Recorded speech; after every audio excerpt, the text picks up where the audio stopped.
Welcome to RM biology. আরো একটি নতুন এসএমএফডব্লিউবি প্রিপারেশন ভিডিওতে তোমাদের স্বাগত।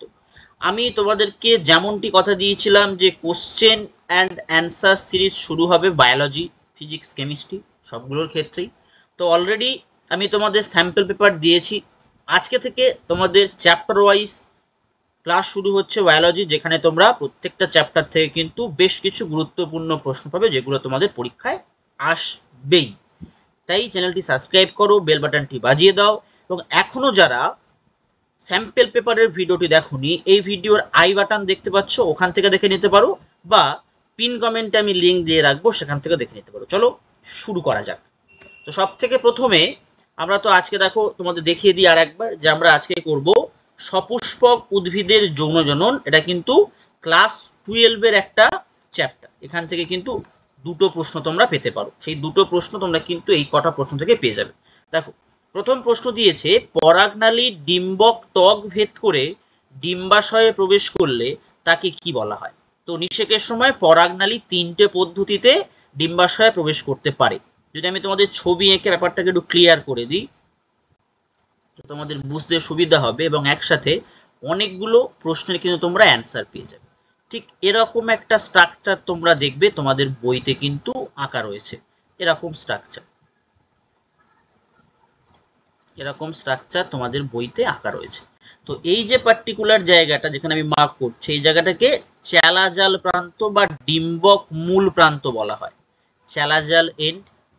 এই পার্টটাকে আমরা ইন্টেগুমেন্ট অংশ বলতে পারি। ইন্টেগুমেন্ট অংশ বা ত্বক অংশ, ইন্টেগুমেন্ট বা ত্বক অংশ। আর এই পার্টিকুলার জায়গাটাকে আমরা ডিম্বক রন্ধ্র অংশ বলতে পারি। ঠিক আছে, মাইক্রোপাইল এন বলা হয়, মাইক্রোপাইল এন বলা হয়। এই তিনটে জায়গা দিয়ে পরাগনালী ডিম্বাশয়ের ভিতরে প্রবেশ করে ডিম্বাণু এবং নির্ণিত নিউক্লিয়াস বা মেরু নিউক্লিয়াসের সঙ্গে কিন্তু নিষিক্তকরণ ঘটতে পারে দুটো পুংগ্যামেটে। এই প্রতিপাদ কোষ থাকে এবং এদের পাশে সহকারী কোষ থাকে।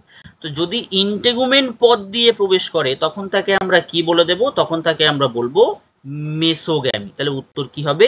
মেসোগ্যামি। এবারে যদি চ্যালাজা প্রান্ত দিয়ে প্রবেশ করে, তাহলে খুব সহজেই বুঝতে পারছো উত্তর কি হয়ে যাবে? চ্যালাজোগ্যামি।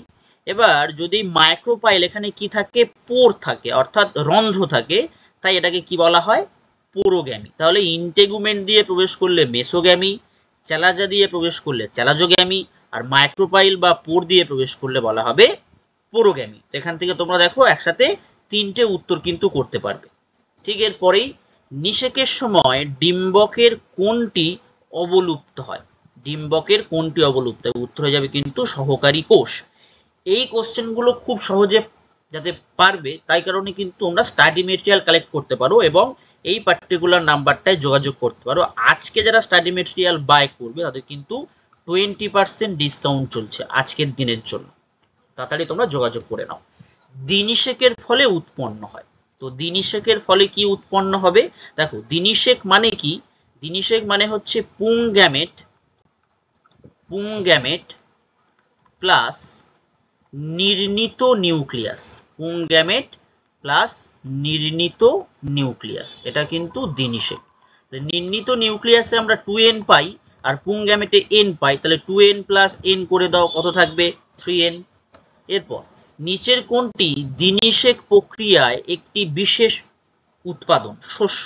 দ্বিনিষেকের ফলে আমরা শস্য পাই, যেটা 3n হয়, প্লয়েডি ট্রিপ্লয়েড হয়। ঠিক তারপরেই নিচের কোনটির ফলে প্রাথমিক শস্য গঠিত হয়? নিচের কোনটির ফলে প্রাথমিক শস্য গঠিত হয়? দেখো, শস্য নিউক্লিয়াস গঠিত হয়। তাহলে একটু আগেই কিন্তু আমি তোমাদেরকে বললাম এই প্রশ্নটাতে পুংগ্যামেট প্লাস নির্ণিত নিউক্লিয়াস। তো পুংগ্যামেট প্লাস নির্ণিত নিউক্লিয়াসকে আমরা মেরু নিউক্লিয়াসও বলি। তো এটাই হবে। আমরা 6 নম্বর প্রশ্নে চলে এসেছি, কোনটি ডিপ্লয়েড নয়? এইটা কিন্তু এখানে কোশ্চেন রয়েছে। ডিপ্লয়েড নয় জিজ্ঞেস করা হয়েছে, উত্তর হয়ে যাবে কিন্তু শস্য। শস্যটা কি হয়? শস্য ট্রিপ্লয়েড হয়। তারপর, একটি গুপ্তবীজী উদ্ভিদে রেণু মাতৃকোষের ক্রোমোজোম সংখ্যা বলা আছে 38। এই উদ্ভিদের শস্য কোষের ক্রোমোজোম সংখ্যা কত হবে? এই টাইপের যে প্রশ্নগুলো আছে, এই প্রশ্নগুলো কিন্তু SMFWB তে আসে।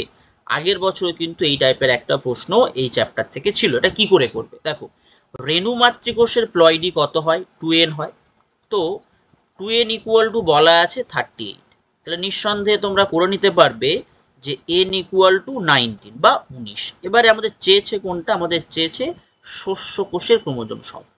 তো শস্য একটু আগেই আমরা পড়াশোনা করলাম যে শস্য 3n হয়। তাহলে এবার যদি আমি n এর মান বসিয়ে দিই এখান থেকে, তাহলে আমরা কি পাচ্ছি? 3 ইন্টু 19। তাহলে এটা উত্তর কত হচ্ছে? 57। দেখো অপশন সি। এই সূত্রটা জানলে যাই দেয়া থাক না কেন তোমরা কিন্তু উত্তরটা করতে পারবে। ঠিক আছে, গুপ্তবীজির ক্ষেত্রে কিন্তু হতে হবে।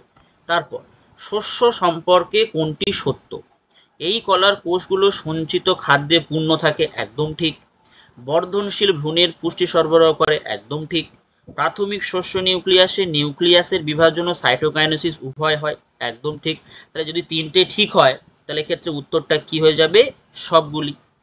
তারপর কোষীয় গঠনের পূর্বে মুক্ত নিউক্লিয়ার শস্যে নিউক্লিয়াসের সংখ্যা কি হবে? পরিবর্তনশীল হবে, ভীষণভাবেই পরিবর্তনশীল হবে। তারপর ডাবের জল কোন প্রকার শস্যের অংশ? ডাবের জল কিন্তু মুক্ত নিউক্লিয়ার শস্যের অংশ। ঠিক তারপরেই নারকেলের সাদা শাঁস কোন প্রকার শস্য? নারকেলের সাদা শাঁস কিন্তু সেলুলার শস্য। তারপর হেলোবিয়াল শস্য কোথায় দেখতে পাওয়া যায়?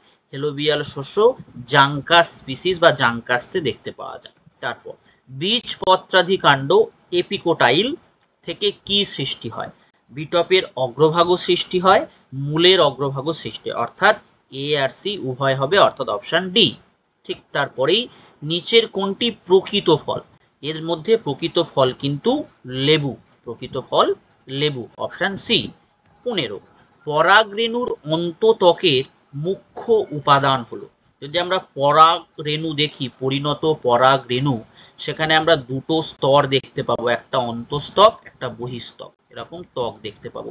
এই যে পার্টিকুলার ত্বকটা, এটাকে আমরা বলবো এক্সাইন, এটাকে আমরা বলবো এক্সাইন। এটা বেসিক্যালি স্পোরোপোলেনিন নির্মিত হয়, স্পোরোপোলেনিন নির্মিত হয়, স্পোরোপোলেনিন নির্মিত হয়। আর এই যে ভিতরের ত্বকটা, এটাকে আমরা বলবো ইন্টাইন বলবো। এই ইন্টাইন বেসিক্যালি কি নির্মিত হয়? এর কাছে থাকে হচ্ছে সেলুলোজ, এর কাছে থাকে হচ্ছে সেলুলোজ প্লাস পেকটিন, এই কারণে একে পেকটোসেলুলোজিকও বলে। তাহলে অপশন এ। এবার এই এক্সাইনে বিভিন্ন জায়গাতে এরকম ছোট ছোট রন্ধ্র থাকে। এই যে রন্ধ্রগুলো, এগুলো জার্ম পোর বলা হয়। এই জার্ম পোরের স্থানে কিন্তু স্পোরোপোলেনিন অনুপস্থিত থাকে। স্পোরোপোলেনিন কিন্তু খুব একটা কঠিন জৈব পদার্থ। এই পার্টিকুলার কোশ্চেনটাও আসতে পারে যে এক্সাইনের কোন জায়গাগুলোতে স্পোরোপোলেনিন থাকে না। উত্তর কি হয়ে যাবে? উত্তর হয়ে যাবে কিন্তু জার্ম পোর, উত্তর হবে জার্ম পোর। ঠিক তারপর স্ত্রী রেণুস্থলীর ডিম্বক ত্বকের ভিতরে খাদ্য সঞ্চয়কারী যে কোষগুচ্ছ বর্তমান থাকে তা হলো নিউসেলাস, বা যেটাকে বাংলায় ভ্রূণ পোষক কলা বলে, ভ্রূণ পোষক কলা বলে। ঠিক আছে। ঠিক তারপরের প্রশ্ন, আপেলের রসালো ভোজ্য অংশ, আপেলের রসালো ভোজ্য অংশ কিন্তু পুষ্পাক্ষ, বা যেটাকে ইংলিশে থ্যালামাস বলে। পরীক্ষায় পুষ্পাক্ষ উল্লেখ না করে থ্যালামাসও উল্লেখ করা থাকতে পারে। ঠিক তারপরেই প্রদত্ত কোনটি স্বপরাগযোগের সঙ্গে সম্পর্কযুক্ত? স্বপরাগযোগের সঙ্গে সম্পর্কযুক্ত ক্লিস্টোগ্যামি। ক্লিস্টোগ্যামি অ্যাকচুয়ালি বদ্ধ ফুল, যে ফুলগুলো প্রস্ফুটিত খুব বেশি হয় না, সেখানে কিন্তু স্বপরাগযোগের প্রয়োজন হয় বা স্বপরাগযোগই ঘটে। পরাগ নালীর মধ্যে জনন কোষ বিভাজিত হয়ে পুংগ্যামেট হয়ে কটি পুংগ্যামেট গঠন করে? এখানে ড্যাশ হবে, কটি পুংগ্যামেট গঠন করে? দুটো পুংগ্যামেট গঠন করে। সেই দুটো পুংগ্যামেটের মধ্যে যদি পরাগ নালী এরকম ভাবে আমরা এঁকে নিই, তাহলে দুটো পুংগ্যামেট থাকে। একটা পুংগ্যামেট ডিম্বাণুকে নিষিক্ত করে, একটা পুংগ্যামেট ডিম্বাণুকে নিষিক্ত করে, করে কি তৈরি করে? জাইগোট তৈরি করে, জাইগোট, যেটা আমরা 2n বলতে পারি। এবং আরেকটা সেটা হয় মেরু নিউক্লিয়াসকে নিষিক্ত করে, মেরু নিউক্লিয়াস, মেরু নিউক্লিয়াসকে নিষিক্ত করবে, করে শস্য গঠন করবে, যেটাকে আমরা 3N বলতে পারি। এই দুবার নিষেক হয় বলেই তখন আমরা তাকে কি বলে দেব, তখন তাকে আমরা বলে দেব দ্বিনিষেক। দ্বিনিষেক বা ত্রৈধ মিলনও বলে অনেক সময়। তারপর ইতর পরাগযোগের অপর নাম, সব থেকে সহজ প্রশ্ন এই সেটের। তোমরা এটা আমাকে কমেন্ট করো যে 20 উত্তরটা কি হবে। এবং আরো একবার বলছি, এই সমস্ত প্রশ্ন সব থেকে কম সময়ের মধ্যে করতে পারবে, বা এর থেকে আরো অনেক প্রশ্ন কম সময়ের মধ্যে করতে পারবে তোমাদের কাছে ইনফরমেশন থাকলে। সেই ইনফরমেশন বেসড স্টাডি মেটেরিয়ালের জন্য অবশ্যই যোগাযোগ করো। আজকে কিন্তু তোমরা 20% ডিসকাউন্ট পেয়ে যাবে শুধুমাত্র আজকে দিনের জন্য। ঠিক তারপরে মিওসিস ব্যতিরেকে রেণুধর উদ্ভিদ থেকে সরাসরি লিঙ্গধর উদ্ভিদ সৃষ্টির পদ্ধতিকে কি বলবো, এইটা আমাকে কমেন্ট করো। 20 আর 21 এই দুটো প্রশ্নের উত্তর আমাকে কমেন্ট করো। এই দুটো প্রশ্নের উত্তর আমাকে কমেন্ট করো। তারপর ফিলিফর্ম অ্যাপারেটাস কোথায় দেখতে পাওয়া যায়? ফিলিফর্ম অ্যাপারেটাস আমরা দেখতে পাবো সিনার্জিডে, অর্থাৎ এটাকে আমরা বলতে পারি বাংলায় সহকারী কোষ। সহকারী কোষ। ঠিক তারপর একটি অসস্যল বীজের উদাহরণ হলো, খুব সহজ প্রশ্ন, উত্তর যাবে মটর। ঠিক তারপরেই লিচুর ভক্ষণশীল অংশ কি হবে? রসালো এরিল। রসালো এরিল বা বীজ উপাঙ্গও বলে, রসালো বীজ উপাঙ্গও বলে। 25 নম্বর প্রশ্ন, কোনটির বীজে স্কুটেলাম দেখতে পাওয়া যায়? এবছরের জন্য বেশ গুরুত্বপূর্ণ একটা প্রশ্ন, উত্তর হয়ে যাবে কিন্তু ভুট্টা। 26 অ্যাপোমিক্সিস দেখতে পাওয়া যায় কোনটিতে? অ্যাস্টেরিয়াসিসেও দেখতে পাওয়া যায়, ঘাসেও দেখতে পাওয়া যায়, তাহলে উত্তর হয়ে যাবে এ ও বি উভয়। তারপর নিষেক ছাড়াই ডিপ্লয়েড ডিম্বাণু থেকে ভ্রূণ গঠিত হলে তাকে আমরা কি বলবো? তাকে আমরা বলবো recurrent apomixis. Option B, recurrent apomixis. ঠিক তারপরেই পার্থেনোকার্পিক ফল সম্পর্কে কোনটি সত্য? তাহলে দেখে নিই। এটি বীজবিহীন, সত্য। কলা এটির অন্যতম উদাহরণ, সত্য। বৃদ্ধি হরমোন প্রয়োগে আবেশিত করা সম্ভব, অবশ্যই। তাহলে কি হয়ে যাবে উত্তর? উত্তর হয়ে যাবে কিন্তু সবগুলোই। তারপর পার্থেনোজেনেসিস হলো এক প্রকার। পার্থেনোজেনেসিস হলো এক প্রকার অযৌন জনন। পার্থেনোজেনেসিস এক প্রকারের অযৌন জনন। আজকের লাস্ট প্রশ্ন, দ্বিনিষেক কাদের বৈশিষ্ট্য? দ্বিনিষেক কিন্তু গুপ্তবীজির বৈশিষ্ট্য। তাহলে 30টা প্রশ্ন আমরা কমপ্লিট করলাম। এই 30টা প্রশ্ন থেকে তোমরা অবশ্যই করে পরীক্ষায় 3টে থেকে 4টে প্রশ্ন মাস্ট পাবে, অবশ্যই 100% গ্যারান্টি। এই 30টা প্রশ্ন থেকে তোমরা 3টে থেকে 4টে প্রশ্ন পরীক্ষায় পেতে চলেছ।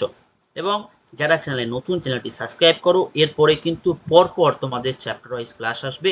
এরপরেই কিন্তু থাকবে ক্লাস 11-এর একটা অত্যন্ত গুরুত্বপূর্ণ chapter, biological classification. Biological classification. অবশ্যই চ্যানেলটি সাবস্ক্রাইব করে নাও এবং বেল বাটনটি বাজিয়ে দাও, যাতে ক্লাস এলে সঙ্গে সঙ্গে জানতে পারো। এবং এগুলোর উত্তর করার জন্য অবশ্যই করে স্টাডি মেটেরিয়াল কালেক্ট করো। আজকের দিনের জন্য কিন্তু 20% ছাড় চলছে। তো আজকের ভিডিওটি এই পর্যন্ত।